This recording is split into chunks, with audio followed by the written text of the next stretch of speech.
시간에 주시는 하나님의 말씀은 요한복음 14장 6절 말씀입니다. 우리 다 같이 일어서서 한 목소리로 우리 봉독하겠습니다. 여호와께서 이르시되 내가 곧 길이요 진리요 생명이니 나로 말미암지 않고는 아버지께로 올 자가 없느니라. 아멘.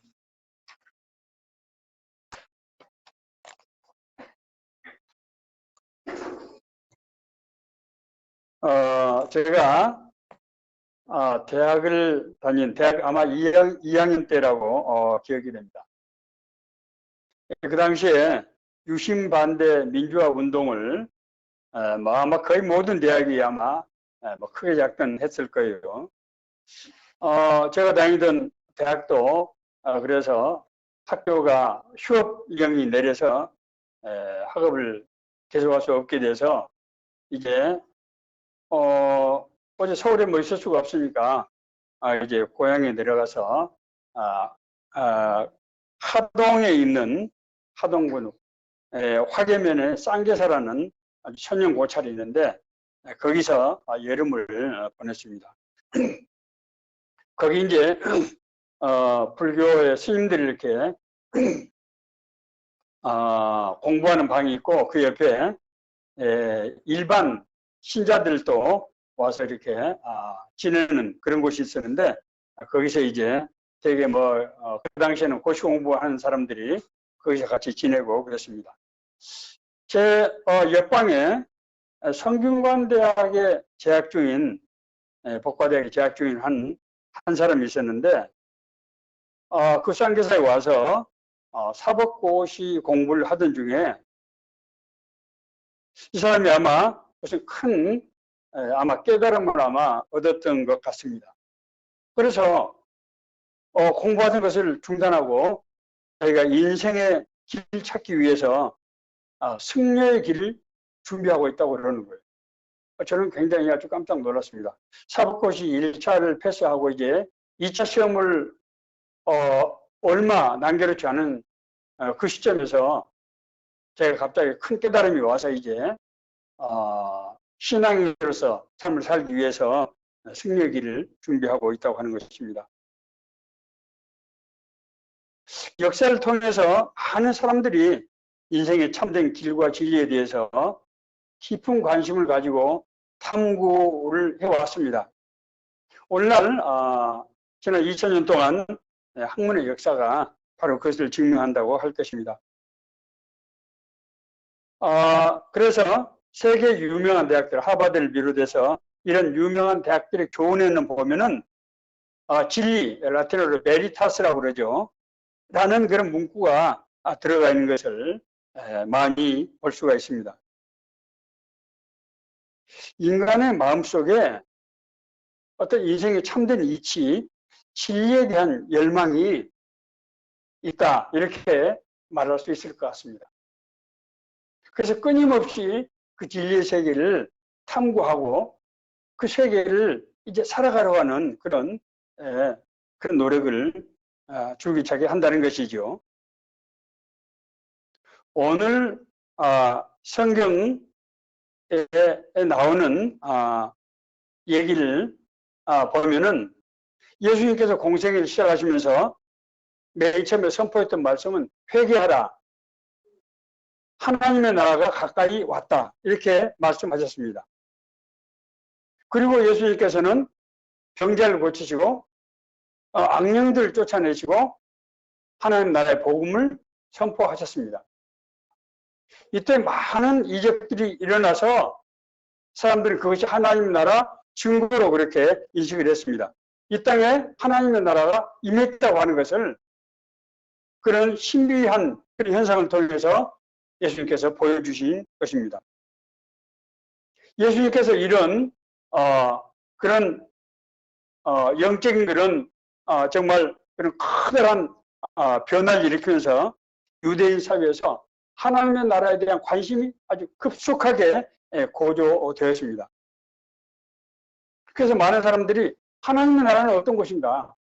하나님의 나라에 들어가려면 어떻게 해야 되는가 하는 문제에 대해서 이제 생각을 하기 시작했는데 그 대표적인 사람 중 한 사람이 요한복음 3장에 나오는 니고데모라고 할 수 있을 것입니다.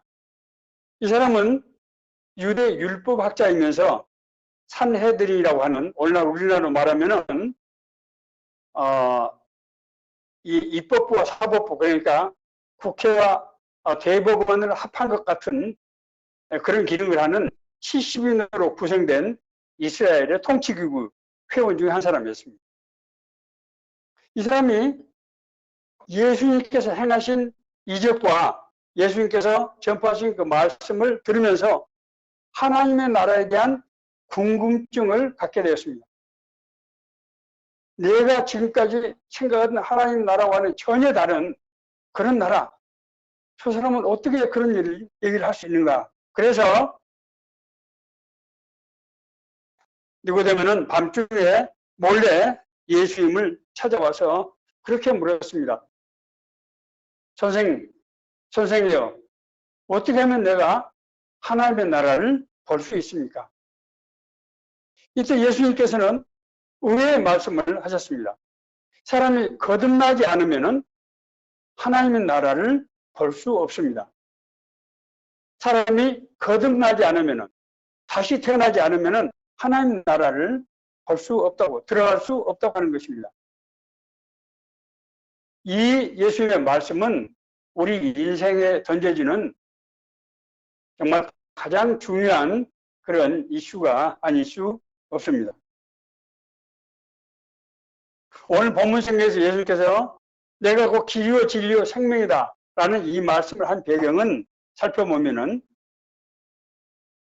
예수님께서 요한복음에 의하면은 마지막 유월절, 세 번째 유월절을 예루살렘에 와서 지내셨는데 제자들하고 같이 앉아서 최후의 만찬, 마지막 저녁 식사를 하던 자리에서 제자들이 먼저 발을 씻으시고 후에 이제 식사를 하실 때 예수님께서 떡과 포도잔을 돌리시면서 그렇게 말씀하셨습니다. 받아 먹으라. 이는 많은 사람의 죄를 용서하기 위해서 내어주시는 내 살과 피다. 이렇게 말씀하시면서 자신의 십자가의 죽음을 예고하셨습니다. 그리고 나서는 예수님께서 자기가 십자가에 달린 뒤, 죽은 뒤 다시 살아나서 하나님 나라에 올라가서 거기서 너희들의 올 거처를 예비하고 다시 이 세상에 내려와서 너희들을 자기에게 하나님 나라로 이끌겠다. 그렇게 말씀하셨습니다. 여기서 예수님께서 말씀하신 내가 곧 길이요 진리요 생명이라고 하는 이 말씀과 자기가 십자가에 달리시고 난 후 부활해서 하나님 나라에 올라가시고 거기서 제자들이 올 거처를 예비하시고 내려와서 자기가 사는 하나님 나라로 인도하시겠다고 하는 말씀이 구체적으로 이 두 개, 길과 진리와 생명이라는 말과 이 말씀이 어떻게 연결되는지 하는 것을 우리가 살펴볼 필요가 있습니다. 앞서 말씀드린 대로 유대인들은 하나님의 나라에 들어가는 것에 대해서 아주 지대한 관심을 가지고 있었습니다. 모세는 이스라엘 백성들에게 내가 죽은 후에 너희가 스스로 부패하여 내가 너희에게 명한 길을 떠나지 말고 좌로나 우로나 치우치지 말고 너희 하나님 여호와께서 너희에게 명하신 모든 도를 행하라. 신명기 5장 32절, 33절의 말씀입니다. 모세가 광야에서 이스라엘 백성들을 40년 동안 인도하시면서 했던 여러 가지 일들을 압축하면 바로 이 한마디 말씀이라고 할 수 있습니다. 이사야 선지자는 내 뒤에서 말소리가 들려 이르기를 이것이 정로, 이것이 올바른 길이니 너희는 이리로 행할 것이니라. 하나님께서 우리에게 하나님의 길을 말씀하신다는 거예요. 그리고 시편의 기자는 여호와여 주의 길로 나를 가르쳐 주옵소서라고 기도합니다. 시편 150편에 보면은 이런 비슷한 말이 아주 반복적으로 계속해서 나오는 것을 볼 수 있습니다. 하나님의 나라. 그들은 이 땅에서 이루어지는 하나님의 나라를 뛰어넘어서 영원한 하나님의 나라를 꿈꾸는데 어떻게 하면 하나님의 나라 들어갈 것인가 하는 것이 가장 큰 그런 문제였던 것입니다. 오늘 첫 번째로 예수님께서는 내가 곧 길이다 이렇게 말씀하고 있습니다. 그래서 길은 무슨 길입니까? 인생의 참된 길, 하나님께서 말씀하신 하나님 나라에 들어가는 그 길을 얘기하고 있습니다. 여러분, 사복음서에 나오는 예수님의 가르침의 대부분은 천국에 대한 것을 우리가 알 수 있습니다. 예수님께서 행하신 여러 가지 강화 중에서 집중적으로 대표적인 것이 산상수훈이죠. 산상수훈. 그런데 산상수훈에 나타난 묘사된 하나님의 나라를 보면은 우리가 생각했던 것과 상당히 다르다고 하는 것을 알 수 있습니다. 하나님의 나라는 밭에 감추어진 보화 또는 작은 겨자씨 또는 가루 서말 속에 갖다 넣은 누룩적 그런 이런 표현에서 우리가 알 수 있는 것처럼 밖으로 드러나 보기에는 뭔가 그렇게 대수롭지 않아 보이는 것, 뭔가 그다지 귀한 것으로 보이지 않는 그런 굉장히 비밀스러운 보화로 표현하고 있습니다.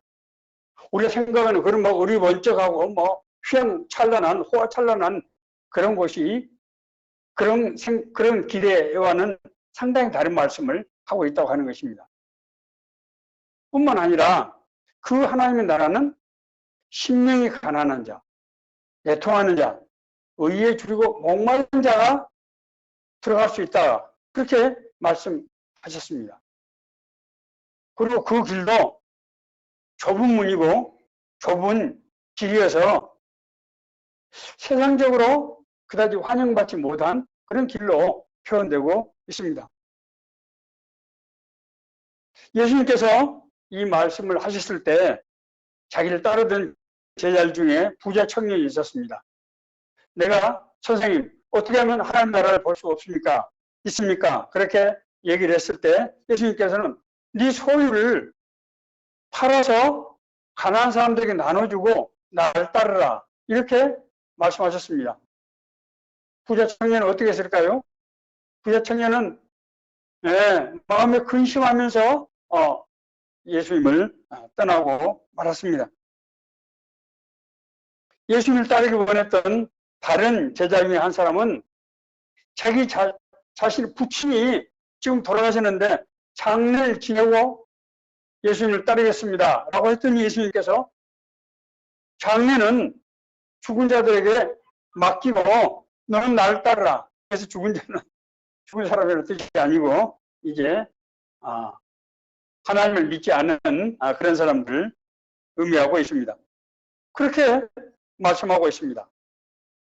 그러니까 예수님께서 가르치신 하나님의 나라와 그 하나님의 나라에 들어가는 길을 오늘 성경 말씀 제가 그냥 간략하게 살펴봤는데 이 말씀들이 시사하는 바는 천국에는 아무나 들어가는 것이 아니다. 예수님께서 말씀하신 천국은 천국에 합당한 성품을 갖지 않은 사람은 인간의 노력과 인간의 삶에서 천국에 합당하지 않다고 하는 것을 시사하고 있고 천국에 들어가기 위해서는 인간의 근본이 바뀌지 않으면 안 된다고 하는 것을 말씀하고 있는 것입니다. 예수님께서는 내가 곧 길이다. 하나님의 나라에 이르는 길이라고 말씀하셨는데 그 길은 세상 사람들이 생각하는 그런 방식이나 그런 행함으로서는 들어갈 수 없다고 하는 것입니다. 하나님의 나라 들어가기 위해서는 하나님의 나라의 백성에 합당한 그런 신분을 가져야 한다고 하는 것입니다. 여러분 오늘날 세계 사람들이 가장 가고 싶어하는 나라가 어디입니까? 뭐 사람마다 좀 다를 수 있겠지만은 되게 미국을 많은 사람들이 동경하고 가고 싶어하는 것 같습니다. 그런데 미국으로 아무나 갈 수 있나요? 미국에 가서 살라고 그러면은 미국 공부 많이 하고 미국 가는 방법을 연구한다고 됩니까? 미국의 시민권을 가지고 있어야 합니다. 하나님의 나라는 누구나 동경하지만은 하나님의 나라에 살 수 있는 시민권을 가진 사람만이 하나님 나라에 들어가서 살 수 있다고 하는 것입니다. 그래서 예수님께서는 천국에 대한 구체적인 모습을 가르치기보다는 천국에 들어가기 합당한 그런 자격 조건에 대해서 거듭거듭 말씀하고 있는 것을 우리가 성경을 통해서 볼 수 있습니다. 내가 천국에 들어가는 길이라고 말씀하신 뜻은 그러므로 인간의 존재가 근본적으로 달라져야만 천국에 들어갈 수 있다고 하는 것입니다. 그래서 근본적으로 달라진다고 하는 것은 우리가 가지고 있는 죄가 용서받아서 하나님의 나라의 삶에 합당한 그런 성품, 다시 말해서 우리 성품 자체가 새로운 존재로 하나님의 형상으로 바뀌어야 된다고 하는 것입니다. 그리고 이는 예수 그리스도의 십자가의 대속을 통해서만 우리가 들어갈 수 있는 그런 길이라고 하는 것을 말씀하고 있습니다.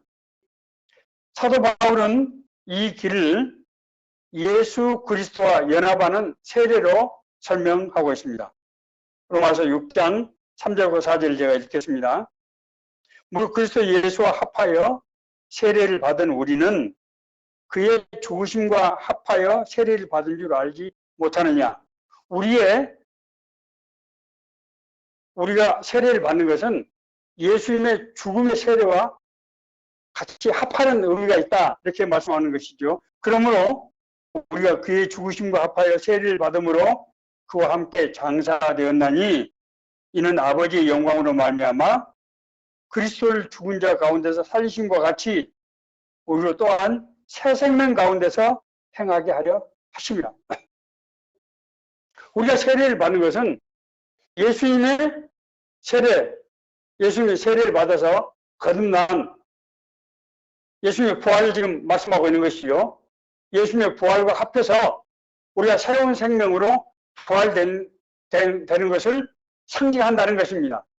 그래서 우리가 이 세례를 받았다고 하는 것은 하나님의 형상인 새로운 생명을 우리가 얻게 됐다고 하는 것이고, 그래서 하나님의 나라에 합당한 그런 신분적인 조건을 우리가 얻게 되었다고 하는 것입니다. 이것이 내가 하나님 나라에 들어가는 길에 대한 예수님의 말씀입니다. 두 번째로 예수님께서는 내가 곧 길이요 진리요, 자신이 진리라고 그렇게 말씀하셨습니다. 어느 종교든 고등 종교는 기본적으로 진리를 추구하는 그런 종교입니다. 시편의 기자는 주 여호와여 주의 길로 내게 가르쳐 주소서, 내가 주의 진리를 행하오리다. 하나님의 진리가 무엇인지를 알면 내가 그렇게 살겠다는 거예요. 그렇게 살 수 있도록 나에게 가르쳐 주시고 길 열어주십시오 하는 기도지요. 인간에 대한 모든 가르침과 탐구는 근본은 무엇이 진리인가 하는 데 대해 뿌리를 두고 있습니다. 무엇이 진리인가를 이제 얘기하지 않은 것은 참된 그런 가르침이라고 할 수 없는 것이죠. 그런데 우리가 진리에 대해서 한 가지 꼭 기억해야 될 것은, 많은 사람들이 진리를 추구하고 진리에 대해서 가르치고 있지만은 두 가지 불능이 있다는 거예요. 첫째는 불완전한 존재인 타락한 인간이 완전한 세계인 진리를 어떻게 할 수 있냐 하는 거예요. 이것은 논리적인 모순이에요. 불완전한 존재가 완전한 세계를 안다? 이것은 논리적인 모순이죠. 인간은 진리를 알 수 없어요. 두 번째로, 설사 우리가 진리에 대해서 들었다 하더라도 대표적인 성경이죠.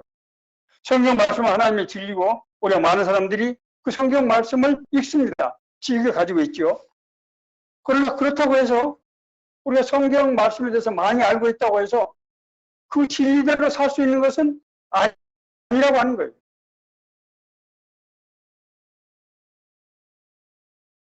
이것이 진리가 가지고 있는 그 속성이라고 하는 것입니다. 그런데 예수님께서는 자신이 진리라고 말씀하셨어요. 그리고 우리는 도저히 이해할 수도 없고 상상도 할 수 없는 그런 삶을 실제로 사셨습니다. 자, 그러나 우리는 예수님의 그 삶을 보고 저렇게 사는 것이 진리의 삶이구나 라고 생각을 하는 것이죠. 그러나 사실은 정확히 말하면은 예수님께서 사실 삶의 진리라기보다는 예수님께서 진리 그 자체였기 때문에 예수님의 사실 삶이 진리가 되는 것입니다. 제 말씀 이해되시죠? 진리가 아닌 사람은 진리의 삶을 살 수 없다고 하는 거예요. 진리가 뭡니까? 천지 만물의 창조주의 창조의 섭리라고 할 수 있을 것입니다. 그렇기 때문에 이 진리는 창조주의 형상을 가진 사람만이 그 섭리를 알고 그 섭리를 따를 수 있는 거예요. 우리가 하나님의 자녀요, 하나님의 백성이라는 의미는 하나님의 진리 안에서 살 수 있는 신분 조건을 의미하는 것입니다. 하나님께서 자기 형상으로 인간을 창조하셨는데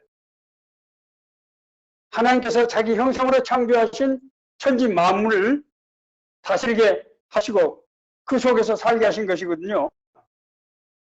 이것은 하나님의 천지 만물의 창조의 속성과 인간 안에 있는 형상의 속성이 같을 때만 그 진리를 알고 누릴 수가 있다고 하는 것입니다. 자, 문제는 우리가 구원받고 거듭나서 우리가 성경에 대해서 알고 교회에서 매주마다 설교를 듣는 우리가 어떻게 하면 그러면 자동적으로 진리 안에서 살 수 있게 되는 것인가? 우리가 내 삶을 돌아볼 때 나는 그렇게까지 얘기하기 좀 어려울 것 같은데 저는 이것을 설명할 때 항상 KTX를 탄 나비에 대해서 말씀으로 설명을 하고 있습니다. 우리 새로운 삶의 교회는 서울역 뒤에 위치하고 있습니다. 그런데 서울역에서 용산역 가는 길, 이 철길 옆에 봄 되면 유채꽃이 아주 노랗게 많이 핍니다. 오늘 봄날 노랑 나비 한 마리가 유채꽃에 팔랑팔랑 날아왔어요. 그런데 그때 마침 KTX 열차가 용산역에 정차하고 있었는데 보니까 나비가 너무 신기한 거예요. 그래서 이 나비가 KTX 안에 들어갔어요. 날아 들어갔어요. 근데 나비는 돈이 없잖아요. 그래서 좌석표를 구입하지 못했기 때문에 좌석에 앉지는 못했어요. 그래서 공중에 허공에 떠서 팔랑팔랑 나는 겁니다. 자, 그런데 놀라운 일이 일어났습니다. 이 KTX가 한강 다리를 건너서 용산을 지나서 영등포를 지나더니 300km로 시속 300km로 내쏘기 시작한 겁니다. 이 나비는 지금 시속 300km로 지금 이동을 하고 있는 것입니다. 놀라운 일이죠. 우리가 진리의 삶을 사는 것은 진리에 속해 있을 때 가능하다는 얘기입니다. 우리가 진리에 속해 있으면 우리가 진리의 신분, 다시 말씀드려서 하나님의 형상을 가지고 있으면 우리가 진리에 속하기 때문에 진리의 삶을 살게 된다고 하는 것입니다. 그것은 우리의 행동과는 좀 달라 보인다고 생각할지 모르지만 이미 하나님의 진리가 우리 안에서 작동되고 있다고 하는 것을 이해하실 필요가 있습니다. 세 번째로 예수님께서는 나는 생명이다 이렇게 말씀하셨습니다. 시편의 기자는 주께서 생명의 길로 내게 보이시리니 라고 말씀하였고 훈계를 지키는 자는 생명의 길로 행한다. 그래서 훈계는 하나님의 말씀을 말하는 것이죠. 라고 얘기하고 있습니다. 생명이 뭡니까? 생명. 살아있는 것의 본질, 다시 말해서 목숨이죠. 그걸 생명이라고 합니다. 자, 그런데 성경에서 말하는, 오늘 여기서 이 성경에서 말하는 생명은 영생의 다른 이름입니다. 영생은 제가 거듭거듭 말씀드립니다만은 영원히 산다는 의미도 있지만은 원래 본래적인 의미는 영적인 생명, 하나님의 생명이라고 하는 그런 뜻입니다. 창조주 하나님의 형상으로서의 생명을 얘기하고 있는 것입니다. 요한복음 1장 4절에 보면은 그 안에 생명이 있었으니 이 생명은 사람들의 빛이라 이렇게 말씀하고 있습니다. 자녀는 부모의 DNA로 우리 형성된 거지요. 우리가 예수 그리스도 안에 있다고 하는 말은 예수 그리스도가 창조주 하나님의 아들로서 하나님의 생명을 소유하고 있다고 하는 의미죠. 우리가 예수님 믿고 구원받고 거듭나서 우리 심령 속에 그리스도의 형상이 회복되어 있다고 하는 것은 하나님의 형상이 우리 안에 회복되어서 우리가 영생을 갖게 되었다고 하는 것을 말씀하고 있습니다. 성경 66권을 통해서 하나님께서 우리에게 주시는 메시지를 한마디로 압축한다고 하면은 바로 영생입니다. 영생. 하나님의 생명을 회복하기 위해서 하나님께서 성경 66권을 쓰신 겁니다. 우리가 하나님의 생명을 우리 안에서 소유하고 그 생명에 따라 살게 될 때 하나님의 나라가 우리 안에서 이미 이루어지게 되는 것. 우리 삶을 통해서 하나님의 나라가 이루어지게 되는 것입니다. 하나님의 나라가 완성해요. 로마서 8장 11절은 이렇게 얘기하고 있습니다. 예수를 죽은 자 가운데서 살리시는 이의 영이 너희 안에 거하시면은 그리스도 예수를 죽은 자 가운데서 살리신 이가 너희 안에 거하시는 그의 영으로 말미암아 하나님이 우리 안에 있는 예수의 영으로 말미암아 너희 죽을 몸도 살리시리라. 우리 생명을, 우리의 영원한 생명, 하나님의 생명을 우리에게 주신다고 하는 것입니다. 하나님 나라에 가서 살기 위해서는 하나님을 구성하는 형질인 하나님의 생명이 우리 안에 있어야만 살 수 있다고 하는 것입니다. 성경 요한복음 3장 16절 우리 다 아시는 말씀이죠. 하나님이 세상을 이처럼 사랑하사 독생자를 주셨으니 이는 그를 믿는 자마다 멸망치 않고 영생을 얻게 하려 하심이라. 하나님께서 우리를 영생을 얻게 하기 위해서 하나님이 그 독생자를 주셨다는 말씀입니다. 자, 그런데 그 뒤에 이어지는 말씀을 들어보십시오.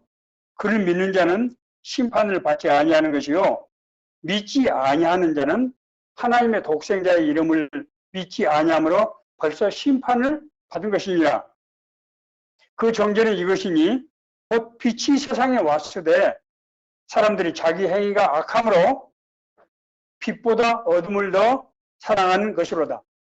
자, 무슨 말씀인가 하면은 불신자가 받는 심판은 하나님께서 그를 천국에 들어가지 못하게 하는 것이 아니라 그의 본질이 빛이 아닌 어둠이기 때문에 빛의 본질은 하나님 나라에서 살 수가 없다고 하는 것입니다. 생명이라고 하는 것은 우리에게 주신 생명은 무슨 생명인가 하면은 영원히 죽지 않은 생명이기도 하지만은 하나님의 나라에 들어가서 살 수 있는 그 신분적 조건으로서 그 생명을 말하는 것입니다. 하나님의 나라를 이루는 그 형질, 그 하나님의 형질인 그 생명과 우리 안에 있는 생명이 같아야만 우리가 하나님의 나라에 들어가서 살 수 있게 되는 것입니다. 말씀을 이제 정리하겠습니다. 제가 대학 시절 얘기를 많이 하는데 대학 시절은 제 인생에서 정말 하나의 전환점이었어요. 제가 청소년기를 가서 좀 힘들고 어렵게 살다가 자유로워지기도 했고 대학에 들어가서 제가 많은 것을 깨달았기 때문에 저는 사실 대학 1년 동안에 대학은 무슨 뭐 시험 공부하고 그런 것일 줄을 몰랐습니다. 그냥 공부하면 되는 건 줄 알았어요. 그래서 이것저것에 대해서 뭐 내가 하고 싶은 것을 마음껏 했어요. 그 결과 F 학점이 3개나 나오고 D, C 학점이 10개 나왔습니다. 제가 2학년 때부터 정신 차려서 좀 공부를 하게 됐습니다만, 그때 대학 1학년 때 제가 읽었던 책 중에서 제 삶에 충격을 준 책이 데미안이었습니다. 데미안. 헤르만 헤세가 쓴 데미안이었어요. 제가 뭐 그 내용을 자세히 기억이 안 나는데, 사춘기 소년, 그래도 학생 싱클레어라고 하는 소년이 나오는데, 어느 날 그의 반에 데미안이라고 하는 친구가 전학을 옵니다. 데미안은 싱클레어보다 나이가 한 30살 많았어요. 그런데 싱클레어 보니까 데미안은 자기하고는 전혀 다른 사람입니다. 말하는 것도 다르고 생각하는 게 전혀 달라요. 심지어 데미안은 뭐라고 하는가 하면은 가인과 아벨의 사건에 대해서 데미안은 가인을 옹호하는 그런 얘기를 했던 것입니다. 싱클레어는 충격을 받았어요. 아니,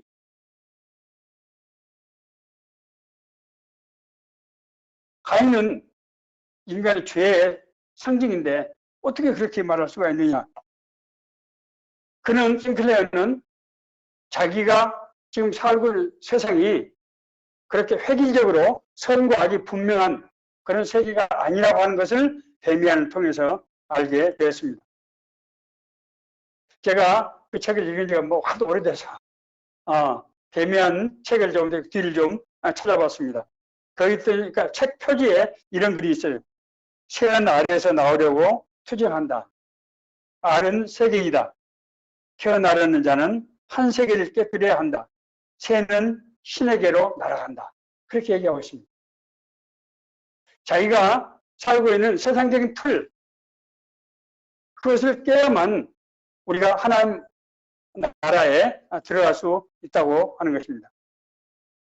사실 그 책이 헤세 책이 아름답긴 하지만은 사실 쉬운 책이 아니거든요. 제가 읽고 뭘 대학 1학년이 알았겠습니까?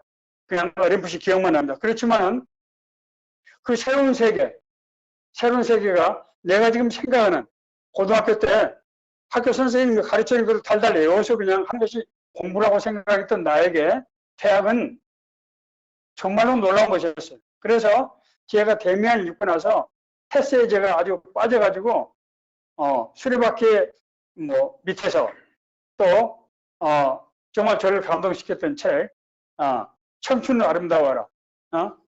그걸 제가 원어로 독일어 외웠어요. 디시애니스트 융켄. 얼마나 제가 감동을 받았으면.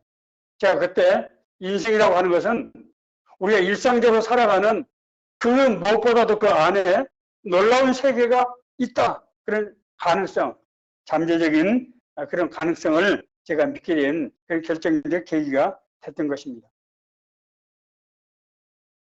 호모 사피엔스, 인간은 이성적인 존재, 생각하는 존재라고 하는 거예요. 하나님이 만든 모든 창조물 중에서 인간만이 생각하는 존재, 스스로 창조하는 존재입니다. 그래서 인류의 역사는 진리가 무엇인지, 하나님의 나라에 이르는 길이 무엇인지를 끊임없이 생각하고 그것을 하기 위해서 자기 삶을 드리는 그런 과정이었다고 해도 과언이 아닙니다. 그러나 인생의 진리는 사유나 철학으로만 알 수 없다고 하는 것입니다. 하나님의 형상으로 창조되었지만은 불순종으로 타락한 인간이 하나님의 창조 세계를 안다고 하는 것은 철학적 모순이에요. 사람들이 자꾸 인생의 길과 진리를 터득해서 자신의 삶을 바꾸고 그렇게 하면 하나님 나라 들어가지 않을까 생각하지만은 하나님 나라는 불완전한 육신, 불완전한 성품을 가지고는 하나님 나라에 들어갈 수 없지만은 들어간다고 하더라도 그 안에서 살 수가 없게 된다고 하는 것입니다. 이 문제를 해결하는 길은 그리스도 안에 거해야 된다고 하는 거예요. 그리스도 안에 거해야 된다는 거예요. 예수님께서는 내가 곧 길이요, 진리요, 생명이라고 말씀하셨습니다. 그러므로 나를 통하지 않고서는 하나님 나라에 벌자가 없다, 들어갈 수가 없다, 이렇게 말씀하고 있는 것입니다. 여기서 우리가 그리스도 안에 거한다고 하는 것, 그리스도 안에 거한다고 하는 것은 그리스도의 계명을 지켜서, 말씀을 지켜서 우리가 행한다고 하는 것입니다. 우리가 말씀을 사실 정확히 말하면, 신학적으로 말하면 말씀을 지킨다고 하는 것은 우리 안에 이미 하나님의 은혜가 임해서 그 말씀에 대한 사모하는 마음, 그 말씀에 대한 열린 마음으로 그 말씀을 따를 수 있는 조건이 갖춰져 있다고 하는 말이기도 합니다. 내가 아버지의 계명을 지켜 그의 사랑 안에 거하는 것 같이 너희도 내 계명을 지키면 내 사랑 안에 거하리라. 우리가 그리스도를 믿고 구원받아서 하나님의 말씀을, 성경을 읽고 행할 때 우리 마음속에 정말 하나님에 대한 뜨거운 열정, 하나님을 알기 원하는 그런 그 간절한 소망, 하나님 나라에 대한 그리움이 우리 마음속에서 생기고, 그래서 우리가 하나님의 뜻대로 살기를 원하고 하나님의 뜻에 합당하지 않는 그 어떤 것도 우리에게 고통이 되고 우리의 어려움이 되고, 그래서 하나님께서 우리를 인도해서 정말 영원한 하나님의 나라, 영원한 생명의 나라로 우리를 인도하신다고 하는 것입니다. 이것이 예수님께서 내가 곧 길이요 진리요 생명이 나로 말미암지 않고는 아버지께로 올 자가 없느니라 라고 하신 말씀에 그런 근본적인 뜻이라고 하는 것입니다. 오늘 이 말씀이 하나님의 은혜로 우리가 인도함을 받는 우리 모두에게 주시는 하나님의 생명의 말씀, 하나님의 약속의 말씀이 되기를 간절히 바랍니다.